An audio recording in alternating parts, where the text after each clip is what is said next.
Hello,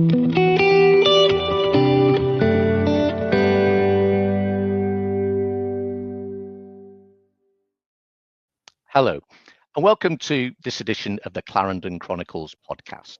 My guest today is Paul Kearns. Paul is the dynamic CEO of the Kefron organization, a leading pan-European business across multiple locations. Paul's business philosophy is based upon a unique capacity to focus on the genuine interests of both customers and colleagues in equal measure. Both Kefron and Paul have been on a 15-year journey from relatively humble beginnings to create one of the leading information management organizations, providing solutions to clients based upon a deep knowledge of their businesses. As an inspirational mentor for the whole organization, Paul joins me today to discuss how the ability to motivate a diverse team is the basis behind corporate success. Paul, really pleased that you can join me on the Clarendon Chronicles podcast. Thank you so much for your time in what I know is a very busy professional schedule. So welcome, Paul.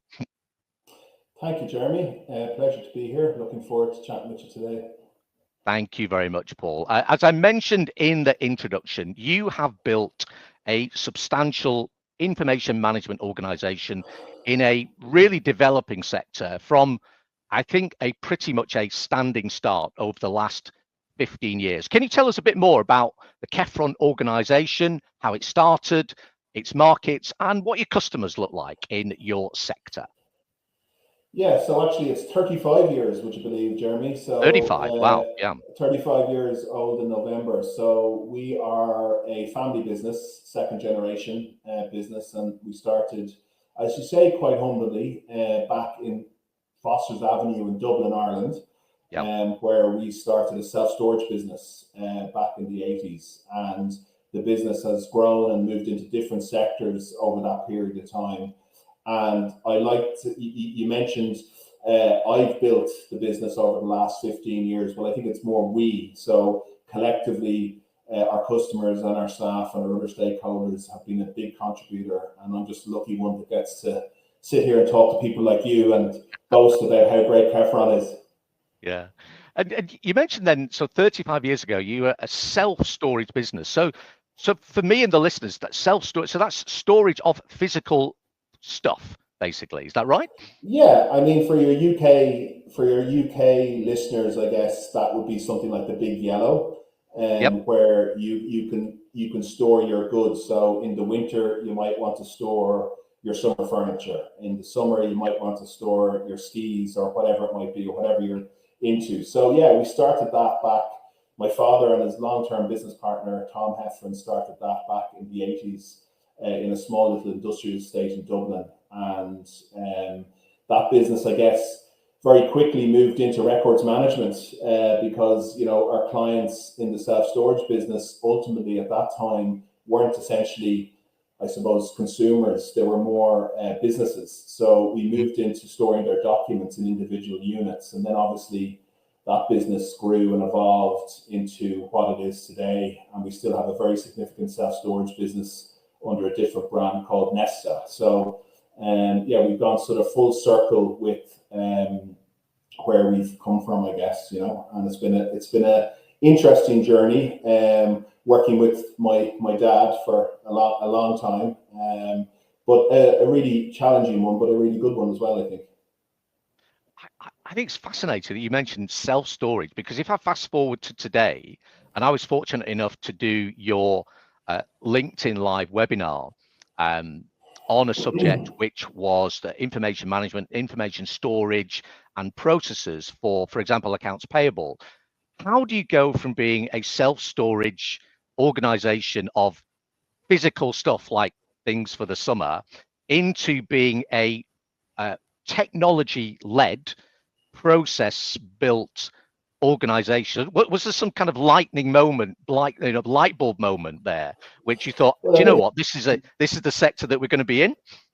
Yeah, I think it's like all good ideas. It was led by the customers, really, you know. So as I mentioned on the self-storage, we were very much storing records for customers where they would come and self-serve, essentially, take their boxes and their files in and out, drive in and out of the self-storage units and take them. And then obviously my father and his business partner Tom went to Canada, I think, on a business trip, and they saw a records management facility. However that happened, I'm not quite sure.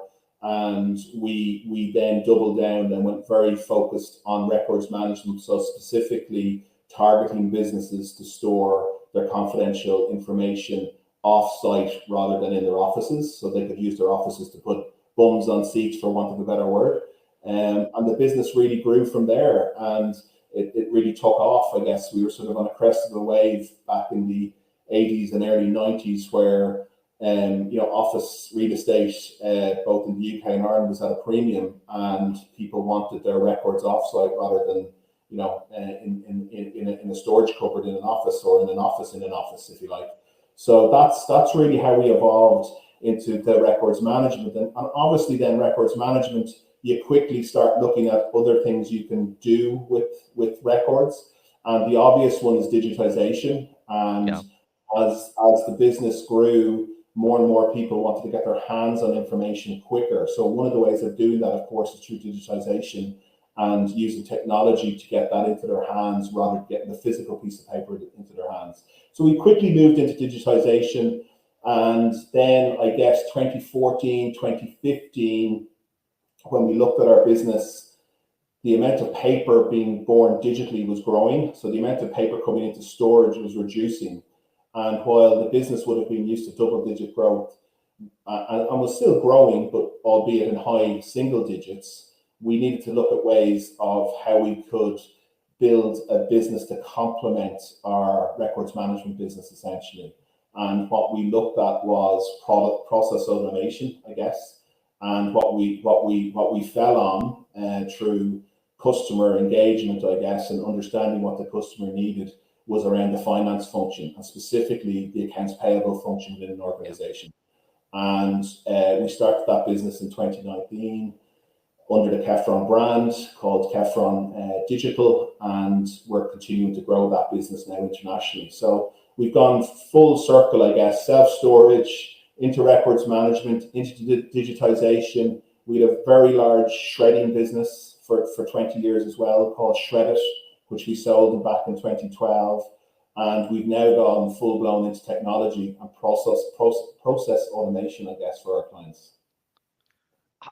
I'm amazed at the transformation. You talk about the that journey over 35 years, and you've done it against a background of a family business as well, Paul. So what were some of the challenges of that? Because you've got, I guess, interests from various parts of the family. Some people will work within the organization, maybe some not. How does a family background business bring new challenges into what you're trying to do?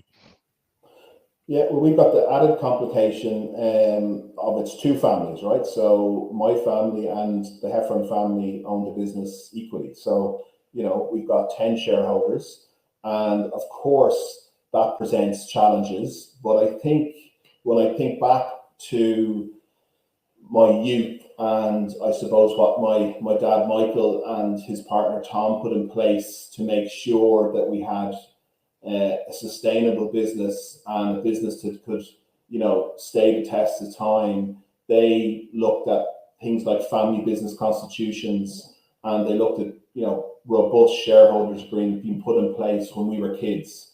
And that has sort of, really, I suppose, put us in good stead. Family business is certainly challenging. There's no doubt about it. And you've got two families, so it can be more complicated. But I think those foundations that were put in place by Michael and Tom, 20 years ago, have really meant that the business has been run very professionally over the time that they retired back in 2012. So yeah, it has its challenges. I always say it has its negatives, it has its positives. I think the positives far outweigh the negatives, and I'm very proud of being part of the second generation family business. And we certainly have ambition to keep going and getting maybe to the third generation. Who knows? Yeah. And And going back to your personal journey, then I'm assuming that you didn't just become the CEO when you first joined the organization. So what was your journey like, and how has it changed? What are the changes that you've seen over the last 15, 20 years becoming the CEO, and how leadership has changed? Yeah, well, I think it's an interesting, my journey has been, I suppose not dissimilar to people that have been in family businesses. I always probably had a draw, if that's the right word, to be in the family business. So from summers to Easter holidays to Christmas holidays, that's something I would have been doing when I was in school. And then very quickly I went to college and did a business diploma actually for 3 years here in Dublin. And then very quickly knew I wanted to go into the family business. So that was what I did, and probably worked in different aspects of the business all the way through. So my first job would have been on reception, and dealing with the customers and understanding the customers and understanding how to work with customers, I guess. So, would have transitioned into all different parts of the business. I mentioned earlier then we had a shredding business, which was a franchise from a Canadian company called Shred It, probably the largest stocking construction company in the world. And we operated that. It was the biggest franchise they had outside of North America. And I got very good training through the network of the franchise. So while it was our business, because it was a franchise, there was a lot of training, etc., that I would have done. And I ran that business for a number of years, and probably it was the best learning you ever could have, because it was very much, we had 20 trucks on the road with 20 truck drivers and 20 different personalities. And then of course we had the sales and marketing team. And back in those days, it was the yellow pages. We'd come in on a Monday and we'd start at the letter A, and we'd make 100 calls on a Monday each, with a view to having appointments then for the rest of the week.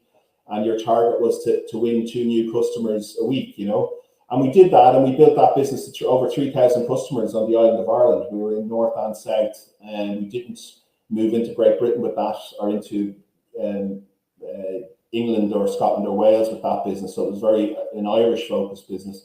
So that was unbelievable learning. And then, of course, the learning you got from colleagues in North America and how they would do things, And then, of course, I've done several different types of professional development over the years as well. In Ireland, the Irish Management Institute, I've done bits and pieces there, and with the Institute directors as well, and become a certified director as well. So sort of hard to work on yourself. I think that was one of the learnings, probably from my perspective.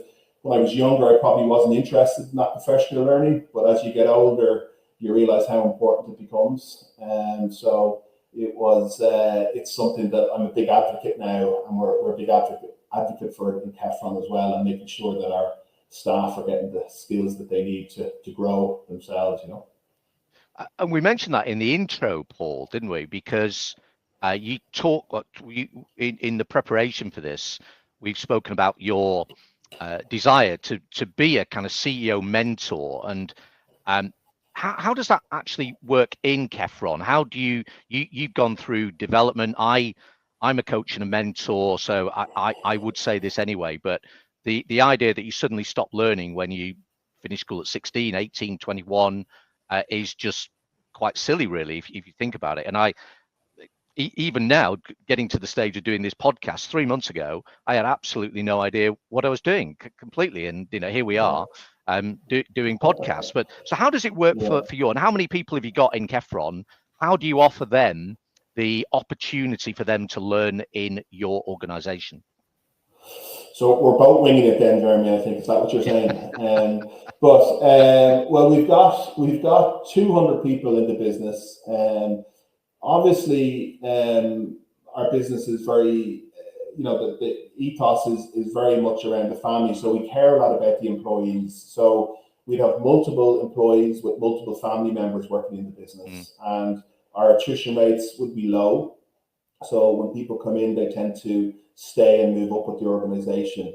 And I think the beauty of Kefron in general has been with the sort of three different aspects of the business. If you take the self-storage business, Nesta, you take the records management business, and then the new technology business, we've been able to give people opportunity to move around the organization, and that's been really, really positive. And what we've done then, I guess, is we've put in a leadership development program. So we partnered with a company in Ireland to identify what we call them rough diamonds, people that, you know, have the opportunity to go on to a one-year program that's funded by Kefron with their colleagues.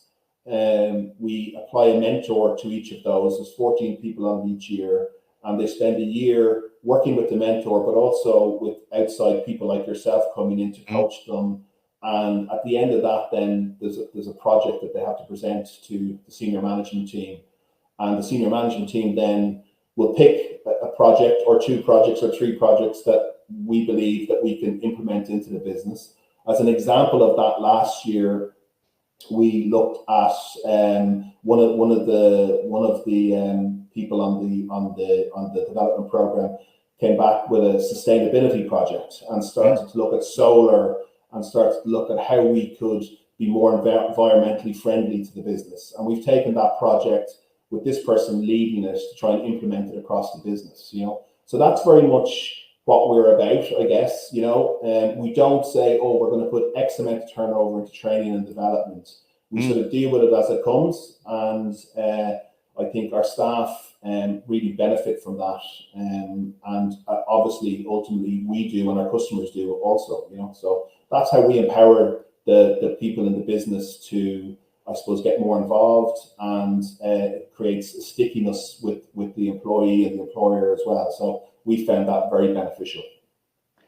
It tallies with some of the research that I did, because in my coaching and mentoring master's degree in research project, when I talked to them and it was about coaching and mentoring, one of the real key themes that came across was this idea that it shouldn't be restricted to just a handful of people, and that however way it was done, the opportunity had to touch everybody. Maybe not in the same levels, but somebody could see the benefit. So was it somebody who'd been coached and mentored becoming a coach for the relatively new members of the staff, and then they would get touched by some kind of internal program as well. But that came across massively from all of the people that I spoke to, in that leadership development coaching was applicable to everybody in some way or form. So building on that leadership, and you described how it helps all of your colleagues at Kefron. How would you describe your management? What would other people say about your management style, Paul? What are the tricks of the trade to build your organization? Yeah, it's an interesting question. I think it's certainly evolved over the last number of years, probably because, you know, traditionally you're in that sort of command control, aren't you? That sort of textbook phrase of leadership, and I think probably the world has probably moved on a little bit from that, in my opinion, and it's more about collaboration. I think it's more about being a people person. It's more about being a listener. And then I think it's sort of gathering the information, and then it's about execution, you know. So I think from my perspective, I learned at a very early stage that you can't be all things to all men and women, and that you need to get people around you that can complement your skill set. And I've been very focused on that. A friend of my dad's once said that to me when I was on work experience. He was an auctioneer on the west coast of Ireland in Sligo. And he said to me, make sure whatever you do, you get people that complement your skill set. And I was 15 or 16 when he said that to me, and it's something that sort of resonated with me. So that's something that I've focused on, and it's something that I'm lucky to have, in that I've got a really good team around me. And we operate sort of candid curiosity in Kefron. So I guess what that means, and we've had to work on this as a management team and into the other parts of the business, but I guess it focuses on have a safe place to have a conversation that's not a nice conversation, you know, and particularly no pylons. So we're my style would be very inclusive, I would like to think. And I think when we make a decision, then we execute. And it would be how I would see it. But who knows what other people would say about me. You mentioned team building. I can't resist looking at that photo in the background, Paul, which looks to me like I'm guessing a rugby photo. So Yeah. and the amount of people I speak to refer to upbringing and sport and leadership and team building, at least having some part of their background. How do you go about, even going back to presumably a rugby team, building that team and making sure everybody's part of that team? Because that, as you mentioned there, the idea that a leader is commanding and controlling seems to be somewhat outdated. Sure, it's got a Yeah. place in various points, but building that team, how do you keep that team together? You've touched on a few things. Are there any other secrets that our listeners can take away, Paul? Well, I think you touched on the rugby, I suppose, and I wasn't much good, but I played on a team. I had a lot of friends were significantly more talented than me. But I guess one of the things you learn through that, from sort of 13 up to 23 or 24, when I stopped playing, was just the I guess the ability to have different types of people all shooting for the same piece or the same goal. So one of the things that I like to use in Kefron in that regard to try and get us all on the same page is the concept of a North Star. So you will hear CEOs a lot, and they will talk where possibly maybe some of the staff won't even understand what they're saying, because it gets quite into the detail around finances and all that sort of stuff. And I think one of the things I've tried to do in our business is bring it down that everybody in the business, from the person that comes in as a starter in our scanning division or in our records management division or in the technology division, right up to me, that we have a sort of common goal. And that the North Star was introduced to me by actually the chairman of the company over the last sort of number of years. And we've adopted that, and it really focuses on what is the overarching goal in a couple of sentences, and how do you measure that goal. So we've got a North Star that we focus on in our business, which is linked to revenue, linked to our customers, and from the person who walks in from the street, they can understand what we're all shooting for.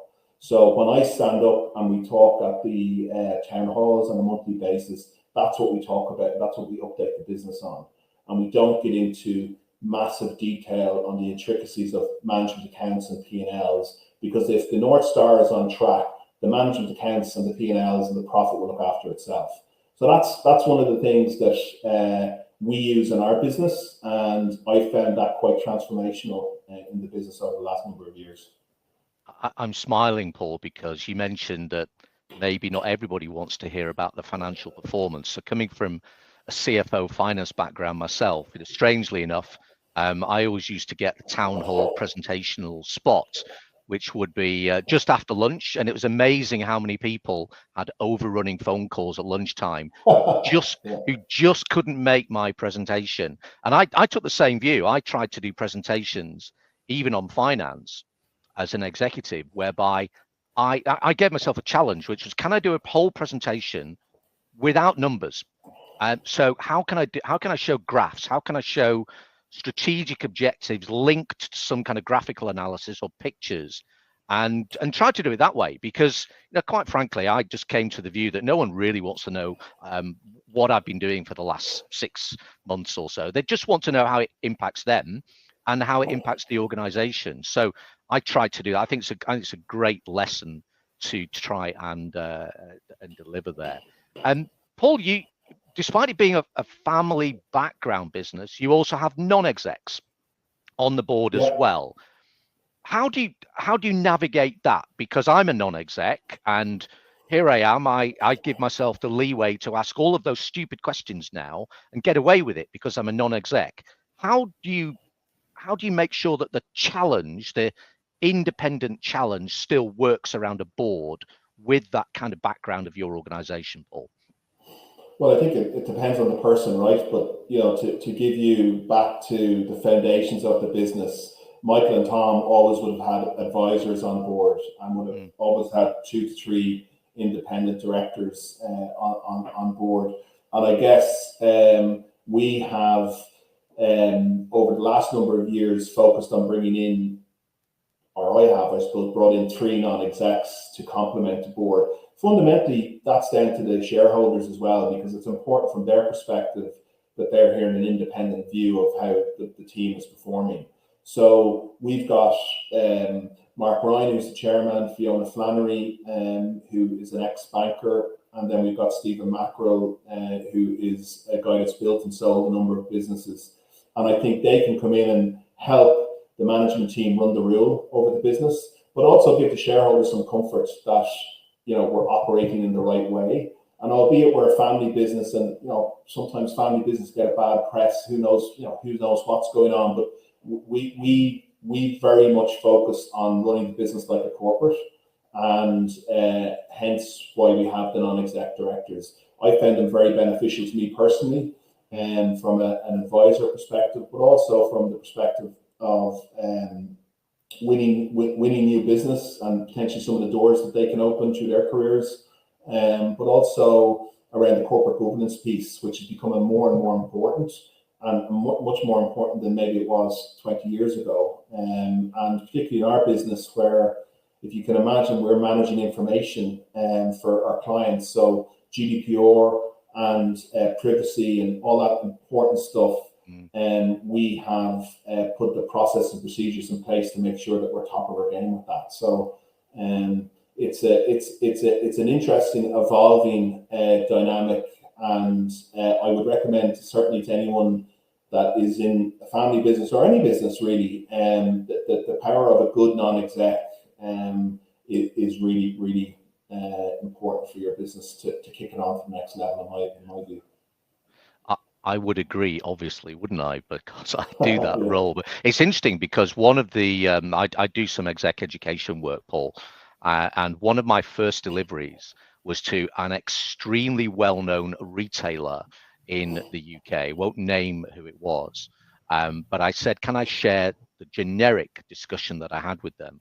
So over a period of 2 days, I was talking about corporate governance and some of those board procedures.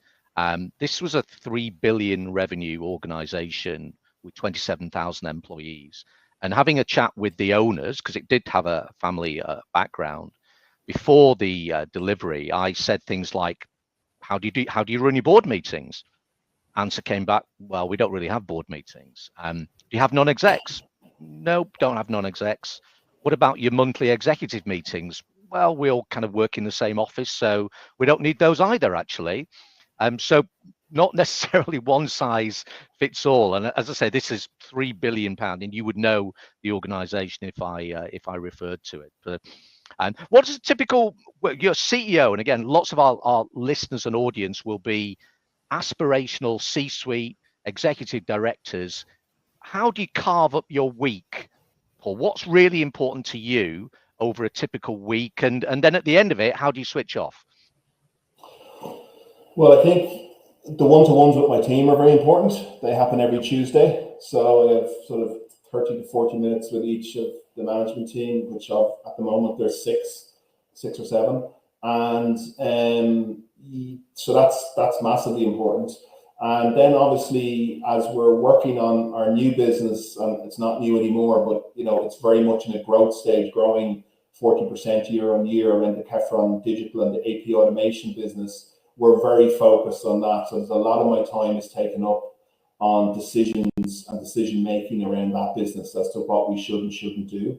And so very, very much focused on that.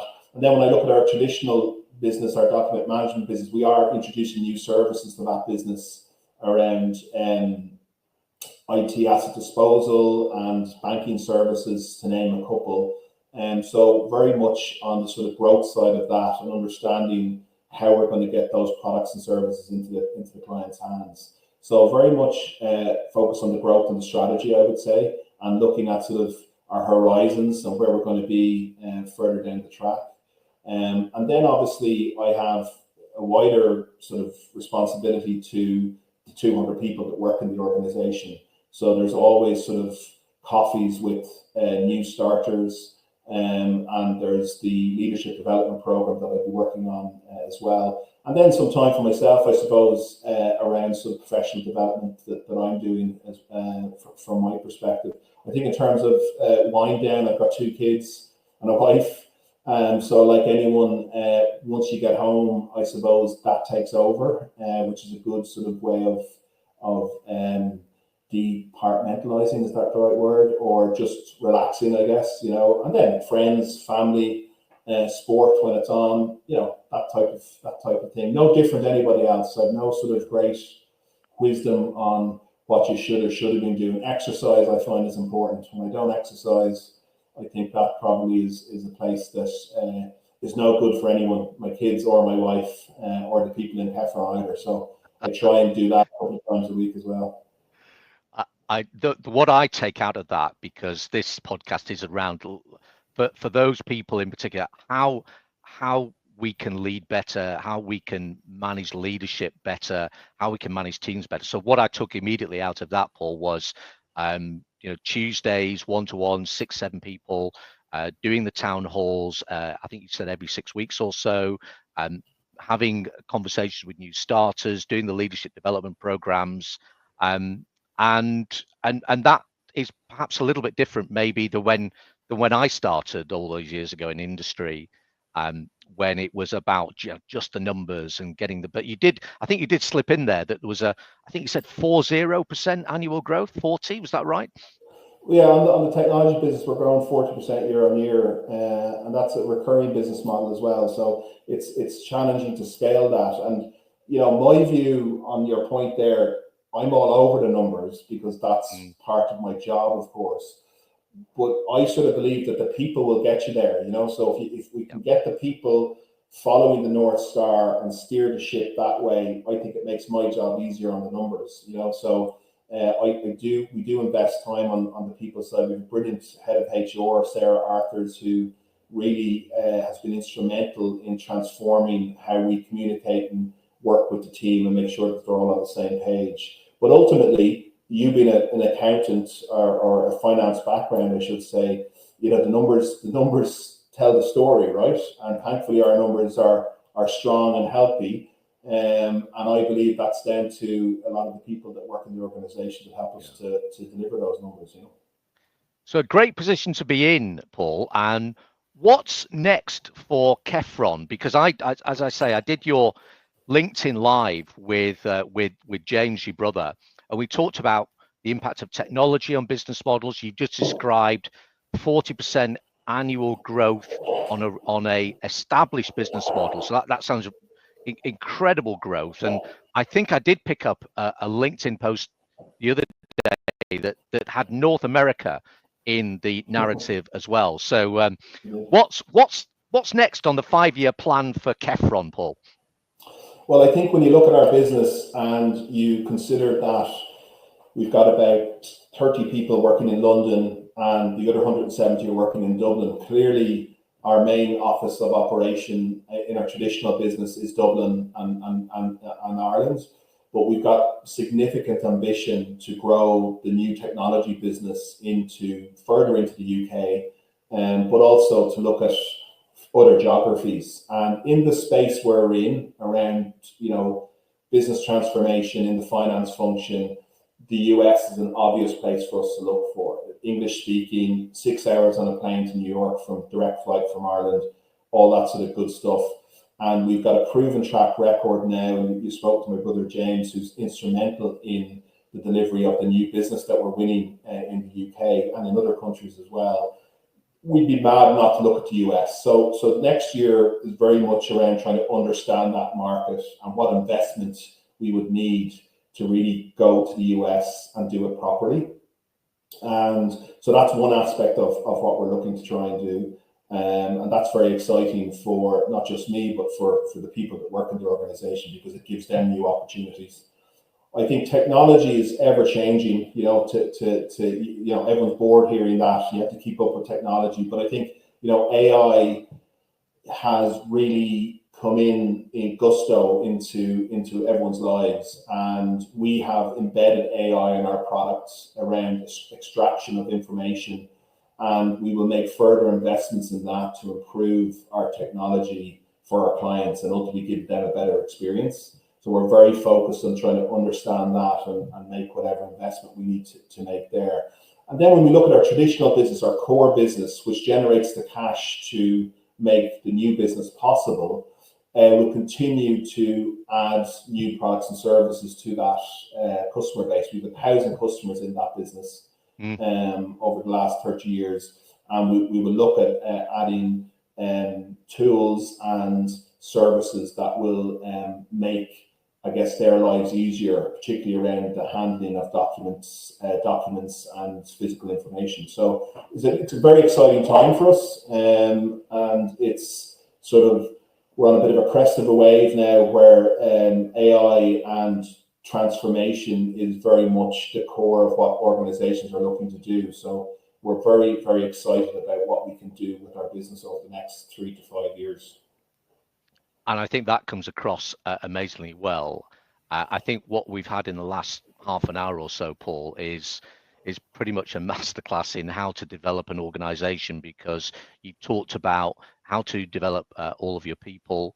You talked about the importance of the financial metrics, but you've also spoken about scaling an established model and then utilizing that in your last discussion there to fund and support technology-based future models as well into new geographical territories. So when I'm doing and working with executives, I try to look for case studies of this is how it should look when it all goes right. I'm sure it's not all been linear, and I'm sure there's been a few peaks and a few troughs, but thank you so much today, Paul, for sharing a 35-year journey with what currently is 40% growth. Just how do we contact you? We find Kefron online. We find you anywhere else. I think you're pretty easy to find.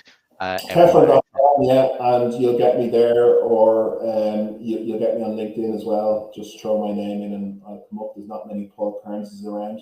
So yeah, you'll get me there, and happy to have a conversation, be it a customer or be it somebody that's just looking for a conversation. Happy to do so, either which way. Amazing. Thank you so much, Paul. Appreciate your time today. I think we can all see that you're pretty busy, and you've managed to devote some time to come on my Clarendon Chronicles podcast. So thank you again, Paul. Much appreciated. Really enjoyed it. Thank you, Jeremy. Thank you, Paul, and bye for now.